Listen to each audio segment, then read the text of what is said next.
자, 사람을 세우는 주동행 리더십. 늘 우리 옆에 있어서 그 소중함과 가치를 알지 못하는 것이 있어요. 늘 그가 우리 옆에 있어.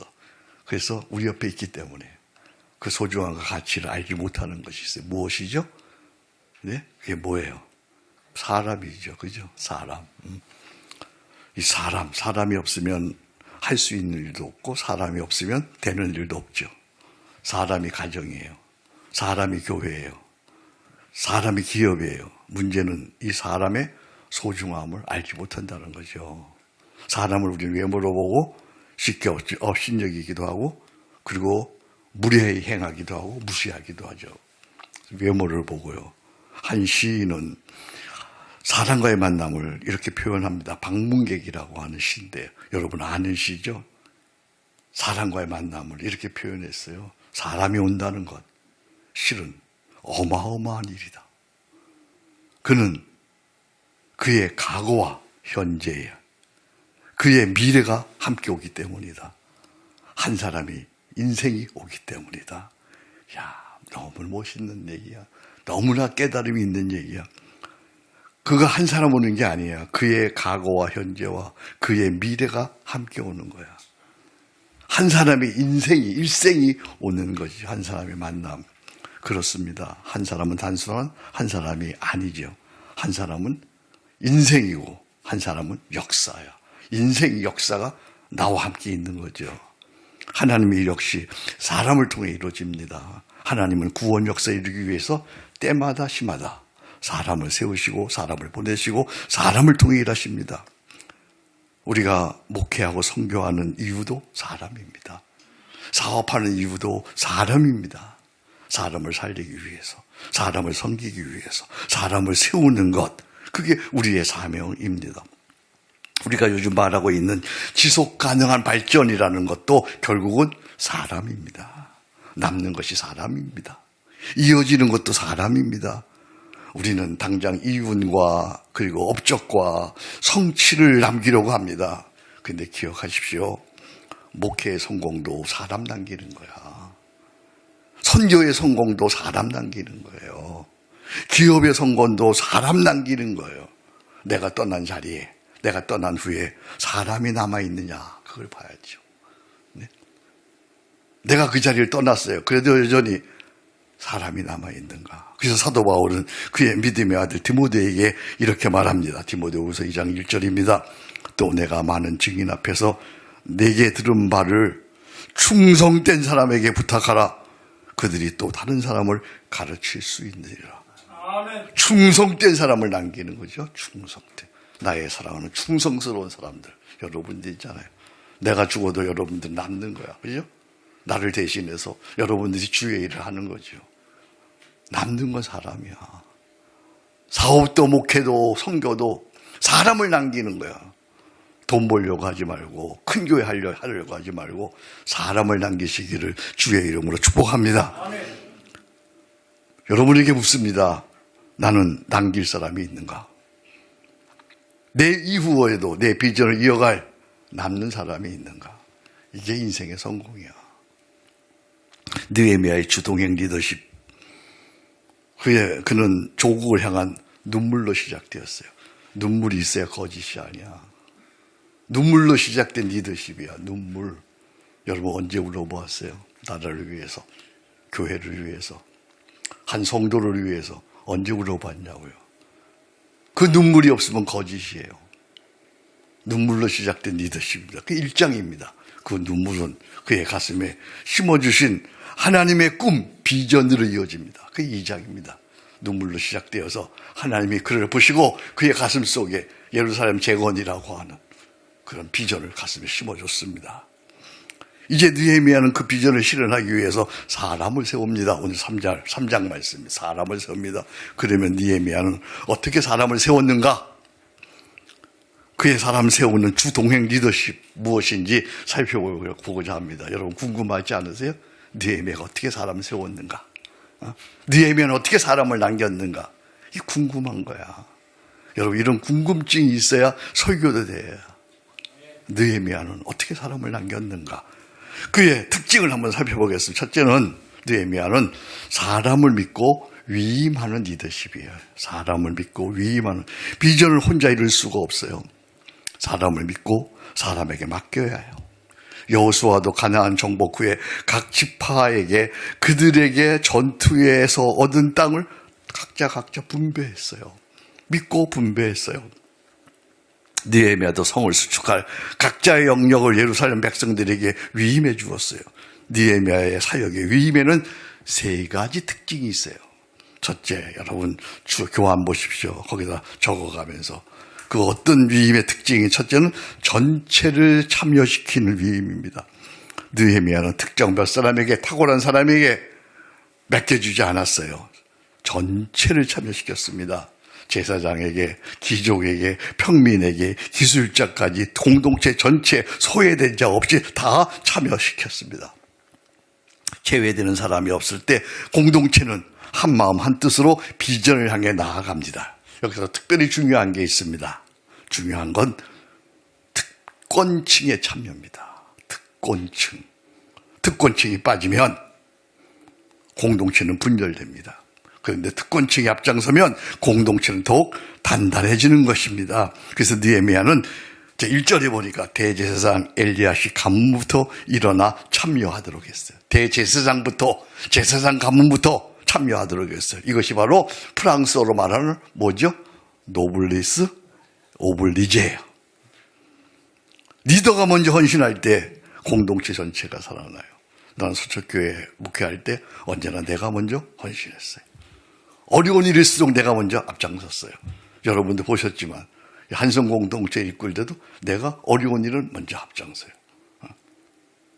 특권층이 참여할 때 공동체가 하나 된다고 하는 거예요.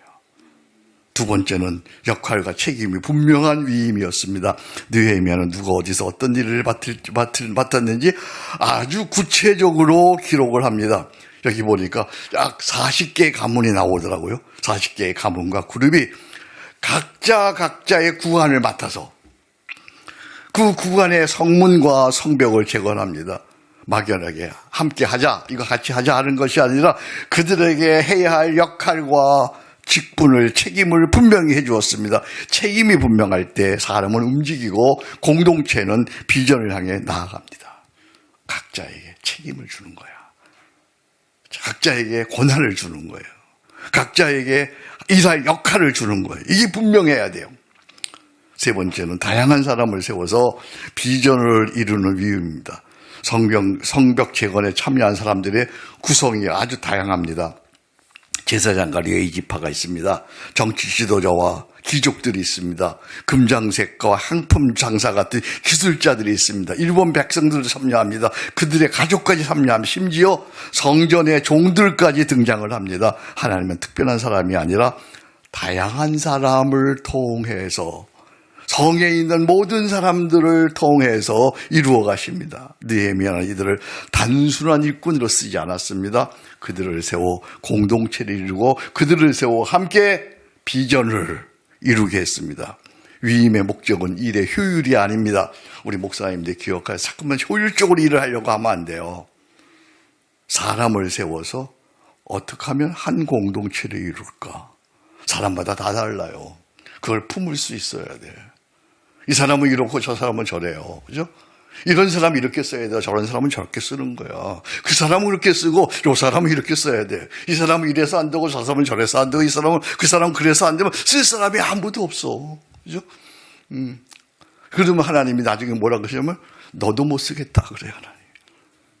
어떤 사람이든지 그가 가지 않는 한, 그가 불순종하지 않는 한 어떤 사람이 쓸 수 있는 거예요. 이걸 사도 바울은 이렇게 말합니다. 너희도 성령 안에서 하나님의 거하신 처소가 되기 위하여 그리스도 예수 안에서 함께 지어져 가느니라. 할렐루야. 아멘. 함께 그리스도의 교회를 세워가는 거예요. 아멘. 함께 한성 공동체를 세워가는 거예요. 저는 올해 기도하는 중에 그런 생각이 들었어요. 외부 사람보다 여기 있는 사람들, 이 사람들을 쓰자. 이 사람들은 나랑 같이 3년, 4년, 5년 함께 일한 동지들이다. 이들이 한번 강사가 돼보자. 할렐루야. 우리가 얼마든지 할 수 있어요. 여러분들 한 사람 한 사람이 탁월하니까 예수 안에서 함께 세워져 가는 거예요. 묻습니다. 나는 사람을 세우고 위임하는 리더십을 가졌는가? 여러분 스스로에게 물어요. 네? 나는 사람을 세우고 위임하는 리더십이 있는가 없는가? 여러분 스스로 점검해 보세요. 이게 안 되면 공동체가 세워질 수가 없어요. 어떤 리더십이에요? 사람을 세우고 위임하는 리더십 세 가지잖아요. 첫째가 뭐죠? 전체를 참여시키는 위임. 두 번째가요, 역할과 책임이 분명한 위임. 세 번째가요, 다양한 사람을 세워 비전을 이루는 위임. 이것을 할 수 있는가? 여러분, 하나님은 혼자 일하는 사람을 쓰지 않으세요. 혼자 일하는 사람은 공동체를 이룰 수가 없어요. 교회를 이룰 수가 없어요. 함께 세워지는 공동체. 사람을 통해서 다양한 사람, 모든 사람, 은사 있는 사람, 모든 사람을 통해 일하십니다. 특히 오늘의 AI 디지털 시대에는 잘 들어보세요. 사람을 세워서 함께 일하는 공동체를 이룰 수 있는 능력, 그게 가장 강력한 경쟁력이 될 것입니다.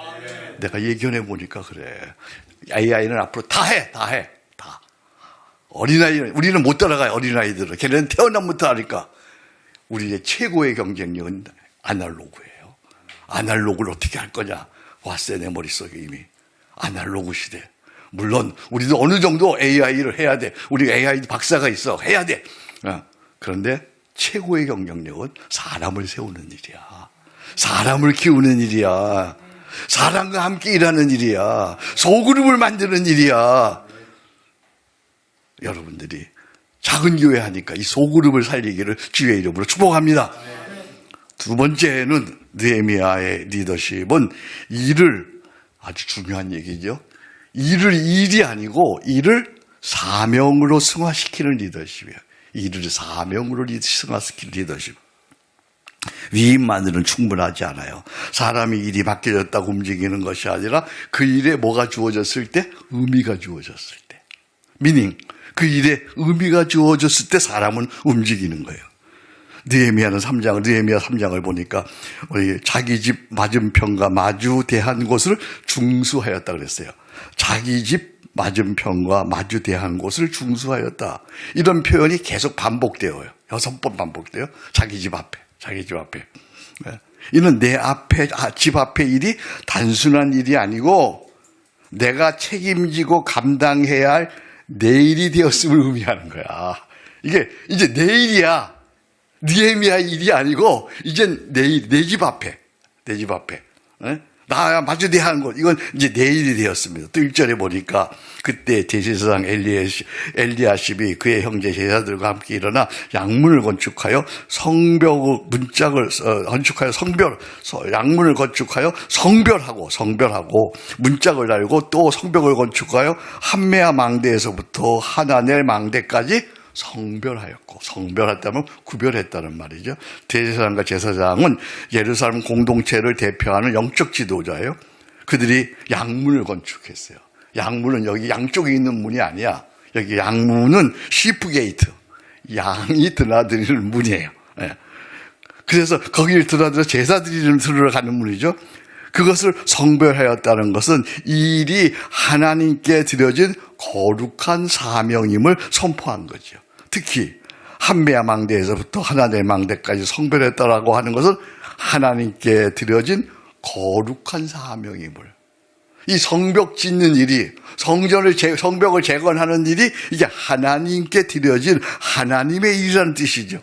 그러니까 성벽 재건은 시작부터 과정 전체가 하나님께 드려진 사명이 되었다는 얘기입니다. 이렇게 내 일이 하나님께 드려질 때 그 일은 뭐가 돼요? 사명이 되는 거예요. 그렇습니다. 내가 하는 일이 하나님의 나라를 세우는, 하나님의 비전에 참여하는 사명이 될 때 그것은 수고나 짐이 아니라 기쁨이 되고 감사가 되고 행복이 되는 것이죠. 우리가 목회를 하든 사업을 하든 그래서 뭐가 분명해야 된다? 비전과 사명이 분명해야 된다. 우리의 비전은 뭡니까? 우리 사업하시는 여러분들의 비전은 뭐예요? 비즈니스에게 하나님 나라가 오게 하자요. 아멘입니까? 우리의 비전은 뭡니까? 한국교회를 하나님 나라를 세워가자는 것이잖아요. 이 비전을 이루기 위해서 우리는 나만의 사명이 분명해야 되잖아요. 우리 한성 공동체 사명이 뭐예요? 하나, 작은 교회를 세운다. 둘, 기독 문화를 세운다. 셋, 쉬지 않는 기도 주동행을 세운다. 넷, 젊은 찬양 사역자를 세운다. 이것이 분명해질 때, 이 사명이 분명해질 때 쫓기지 않죠. 비교하지 않죠. 흔들리지 않죠. 나만의 길을 갈 수 있죠. 이게 비전. 젊을 때부터 이 비전을 발견하는 게 굉장히 중요한 거야. 젊은 날. 이게 분명해지면 누구하고 비교하지 않아. 이게 분명해지면 흔들리지 않아. 이게 분명해지면 나만의 길을 갈 수가 있어요. 그래서 나는 여러분 저를 보시면 알잖아요. 제가 늘 나의 가는 행보는 이거예요. 천천히, 꾸준히, 즐기면서 주님과 함께. 아멘. 한번 따라합시다. 천천히, 꾸준히, 즐기면서 죽는 날까지 이 걸음으로 주님과 함께. 아멘. 우리 여러분, 사랑하는 형제자매 여러분 다 훌륭한 사람이야. 근데 비전을 딱 세워야 돼. 내가 죽을 때까지 뭐 해야 되는지. 그게 딱 세워지면 교회 사이즈 스펙은 거 상관없어. 어떻게 여러분들 사업하는데 다 뭐 삼성이 되고, 여러분들이 어떻게 또 뭐 현대가 되고 그랬어요? 우리가 어떻게 다 여의도 교회가 되고, 우리가 다 어떻게 그런 교회를 만들 수 있겠어? 아니에요. 우리는 나만의 부르심의 길, 비전이 딱 정해지는 거야. 우리의 비전이 이거야. 함께 한국교회를 세워보자는 거잖아. 네. 한국교회를 세워보니까 우리 사무총장 같은 분은 그러잖아요. 나는 이제 작은 교회 하는 게 아니고 나는 큰 교회를 한다. 할렐루야. 이런 자부심이야. 이게 자부심. 그렇잖아요. 그렇죠. 얼마나 큰 교회예요 우리가 지금. 자그마치 어떻든 무슨 일이든 한번 해낼 수 있잖아요. 이 비전, 이 사명 여러분 굳게 붙들기를 바랍니다. 우리의 가는 행보를 한번 따라합시다. 천천히, 꾸준히, 즐기면서 죽는 날까지 이 걸음으로 주님과 함께. 아멘. 그럼 묻습니다. 비전 성취를 위한 당신의 사명은 무엇입니까? 여러분 고민하세요. 나는 어떤 사명을 보다도 내 걸로 만들 것인지. 이 사명은 가능한 한 일찍 발견하는 것이 축복이고 일찍 발견하는 것이 행복입니다. 소녀 시절이면 가장 좋고 젊은 날이면 더 좋고 지금이라도 늦지 않았습니다. 비전은 하나님이 주신 우리의 인생의 목적이고 사명은 그 비전을 이뤄가는 나만의 길이야. 다시 비전은 하나님이 내게 주신 인생의 비전, 인생의 목적이야. 사명은 그 비전을 이뤄가는 나만의 길이야. 이렇듯 일을, 사업을, 목회를 사명으로 승화시키는 것이 주동행 리더십이야. 아멘. 그렇게 걸어가기를 축복합니다. 당당하시기 바랍니다. 긍지를 가지시기 바랍니다. 여러분 다 자신 있어야 돼요. 자신. 세 번째, 사람을 분별하여 세우는 리더십이다. 사람을 위임하고 일을 사명으로 승화시키기 전에 먼저 해야 할 일이 있어요. 자, 우리가 사람을 세워서 위임합니다. 그리고 일을 사명으로 승화시킵니다. 근데 이거 뭐 전에 해야 하는 일이 있어. 그게 뭐예요? 사람을 분별하는 일이죠. 그것은 사람에 대한 분별이에요. 사람을 잘 세우면 모든 것이 세워지지만 사람을 잘못 세우면 모든 것이 무너지죠. 여러분 사람 잘못 세워서 얼마나 많이 망했어. 그렇죠? 잘못 세워서. 그러나 사람을 분별하는 일은 쉽지 않아요. 어려운 일일수록 우리는 반드시 원칙을 가져야 돼요. 나는 어떻게 사람을 분별했는가. 느헤미야는 다양한 사람들을 세울 때 외모나 지위가 아니라 소위 검증된 그의 삶과 태도를 분별했어요. 예를 들어서 기족이었지만 교만해서 순종하지 않는 사람을 세우지 않았어요. 3장 5절에 보니까 기적이고 실력이 있고 능력이 있어도 교만해서 순종하지 않는 사람을 아예 제외해버렸어요. 반대로 당시에 딸들, 사람 취급 안 했잖아요. 근데 딸들, 성전의 종들은 작고 보잘것없는 위치에 있었지만 그들의 헌신을 보고 세웠어요. 그렇습니다. 하나님은 큰 사람을 쓰시는 것이 아니라 준비된 사람, 헌신된 사람을 쓰십니다. 그걸 알아봐야 돼. 분별하는. 그러면 우리는 사람을 어떻게 분별하여 세우는가? 나의 사람을 분별해 세우는 원칙이 있어요. 저도 많이 실수하고 실패했지만 나이가 들고 이제 사람을 분별하는 나만의 눈이 생겼어요. 이거 여러분들에게 좀 가르쳐 주고 싶어. 사람을 분별하는 눈. 이게 없어서 여러분들이 당하는 거야. 이건 쉽게 알 수 있는 게 아니야, 여러분들. 저처럼 오랜 경륜이 있어야만 사람이 분별돼요. 그래서 사람에게 난 속지 않잖아요. 사람이 있으면 다 있는데 잠깐만 사람을 잘못 세워서 엄청난 손해를 보는 거죠. 다시 회복할 수 없을 만큼 손해를 보는 거죠. 사람을 어떻게 세우는가? 어떻게 분별하는가? 첫째, 그의 이력을 검토하라. 이력이라는 게 뭐예요? 이력서. 그 사람이 살아온 삶의 습관과 태도, 충성과 불충성의 흔적이 그 이력에 남아있어요. 사람은 쉽게 변하지 않아. 아세요, 여러분? 사람을 안 변한다고 보면 돼. 40 넘으면 안 변해. 하나님이 변화시켜주지 않는 이상 안 변해. 내가 변화시킬 수가 없어. 과거를 잘 살펴야 돼. 이력을 보아야 돼요. 과거에 사기친 사람은 올해 또 사기칠 거예요. 알아요? 과거에 거기 1년도 못 있던 사람은 이번에도 1년도 못 있을 가능성이 높아. 이를 무시하면 반드시 대가를 지불하는 거예요. 사람은 말이 아니라 살아온 이력으로 검증되는 거야. 이력서를 잘 보세요. 그의 이력을 잘 보세요. 그의 과거를 잘 보세요. 내가 함께 할 수 있는 사람인지. 보면 알잖아. 그 이력을 알잖아. 이력. 그건 숨길 수가 없어. 그의 삶의 습관이야, 그 이력은.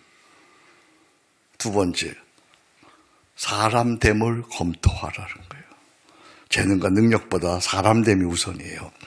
인품이 안 된 사람이 재능과 실력을 가지면 오히려 그것으로 나를 해치고 공동체를 해쳐요. 재능과 실력은 키울 수 있어요. 근데 사람됨은 내가 단언할 수 있어요. 사람됨은 못 키워. 어릴 때부터 자라온 거야. 내가 단순간에 나를 만났다고 변화되지 않아. 사람됨은 거의 변화시킬 수가 없어요. 능력은 일을 하지만 인격은 위기의 순간에 공동체를 세워요.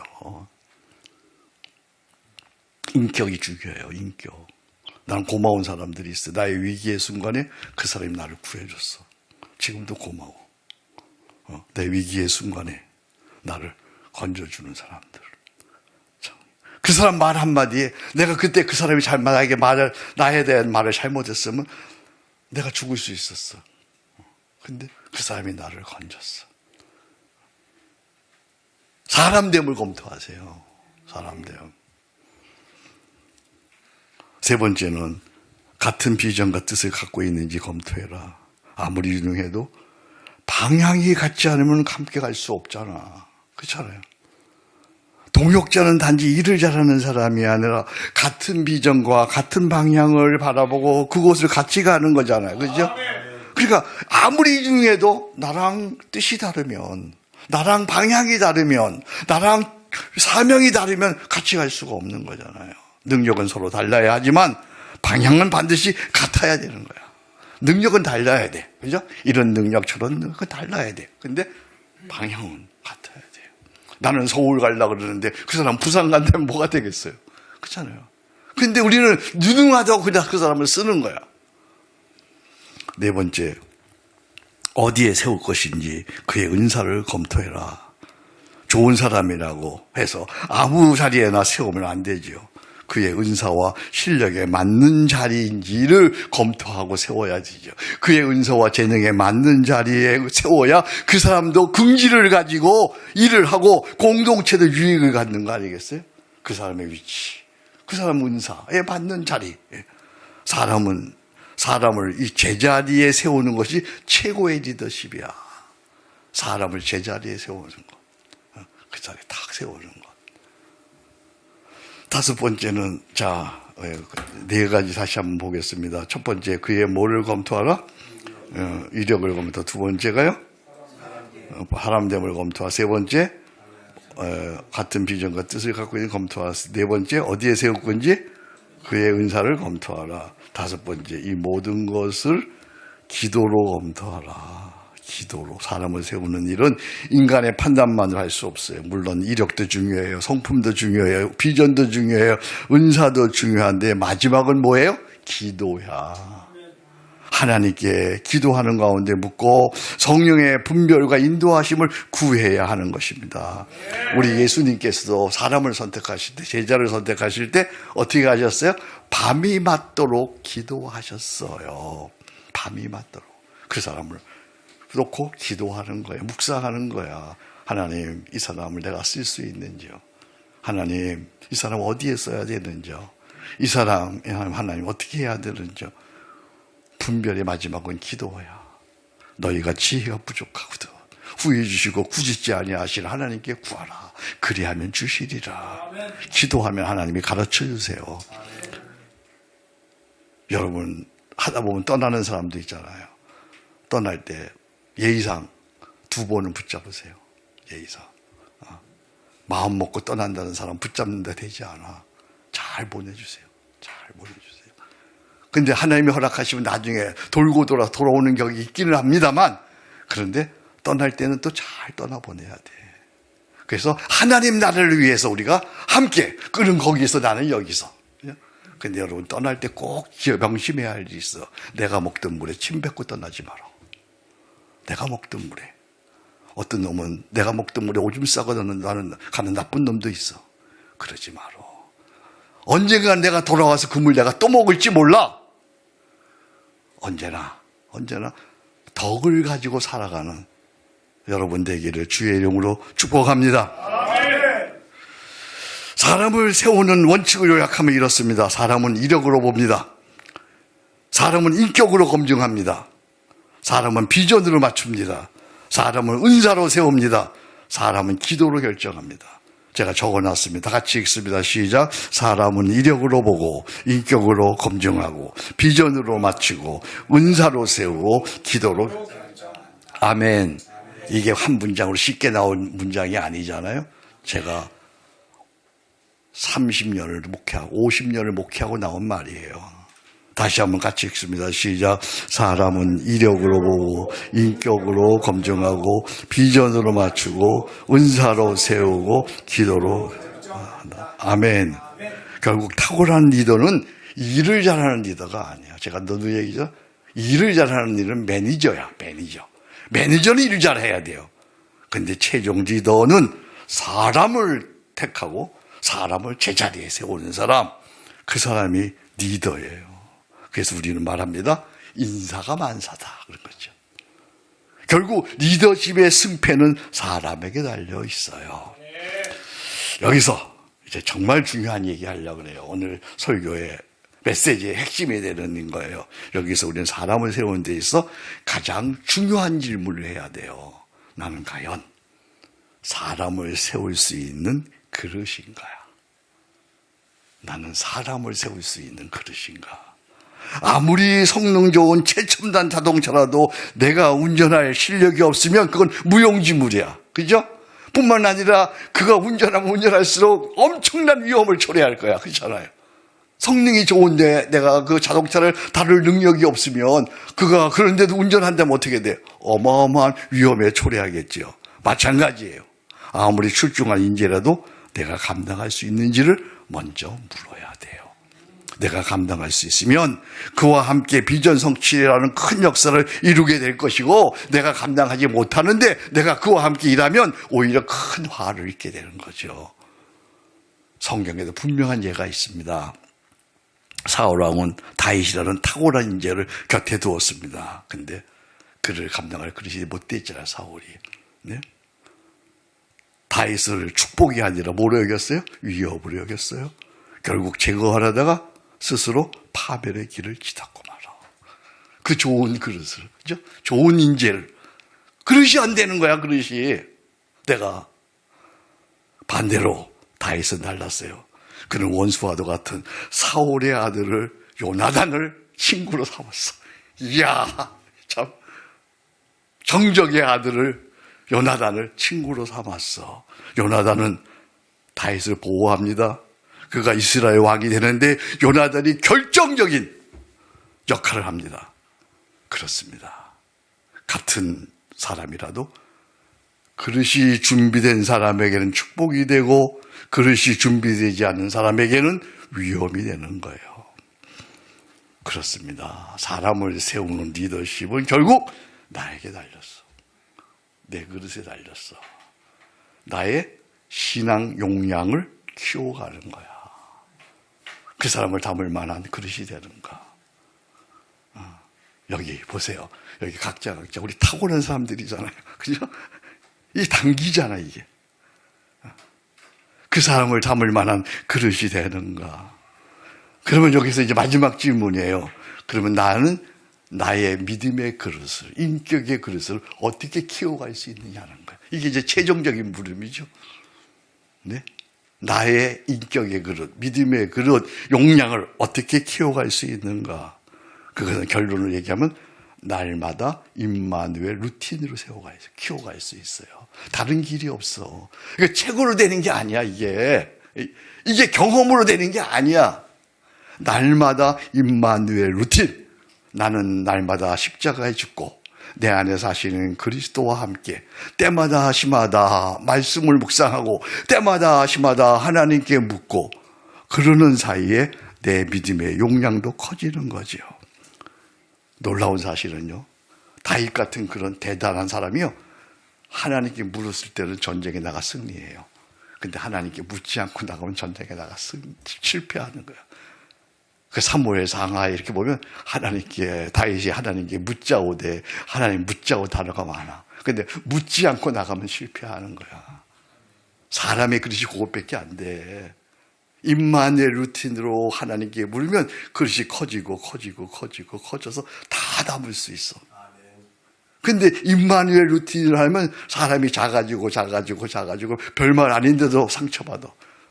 리더가 돼서 별말 아닌데 잠깐만 속상해하고 힘들어하면 무슨 목회를 해, 무슨 사업을 해, 그렇죠? 늘 나를 욕하는 사람들, 비난하는 사람들 주변에 산더미 같이 많은데 전쟁에 나가면 그걸 못 이기면 말 한마디에 쓰러지면 어떻게 여러분들이 목회하는 거예요? 어떻게 사업하는 거야? 용량이 커져야지. 그런 말 들을 적마다 끼리엘레이선 주님 나를 불쌍히 여기십시오. 큰 일이 있을 적마다 말씀을 놓고 묵상하면서 주님 어떻게 합니까? 주님 말씀하옵소서. 자, 우리 정말 놀라운 일입니다. 임마누엘 루틴으로 나의 용량을 키워갈 수 있기를 주의 이름으로 축복합니다. 임마누엘 루틴으로 나의 믿음의 용량을, 그래서 사람을 분별하고 사람을 세우고 사명자로 사람을 세워서 하나님의 꿈, 비전을 이루어가는 우리 모두가 되기를 주의 이름으로 축복합니다. 놀라운 일들이 우리 앞에 기다리고 있습니다. 하나님께서 어떻게 27차 패스브레이킹 목회 워크숍을 이루어 가실지 나는 기대가 됩니다. 이번에 처음 해보는 또 일입니다. 새롭게 여러분들과 해보려고 합니다. 정말 놀라운 일들이 기다리고 있습니다. 할렐루야. 이 모든 일은 임마누엘 루틴을 하면 하나님이 내 가슴속에 들어오는 거예요. 이렇게. 그럼 뭐가 생기는 거예요? 자신감. 자신감이 하나님이 하시는구나. 할렐루야. 목회도 사업도 그죠? 자신감. 이 사람을 세우는 그런 지혜와 능력이 우리 모두에 있기를 주의 이름으로 축복합니다.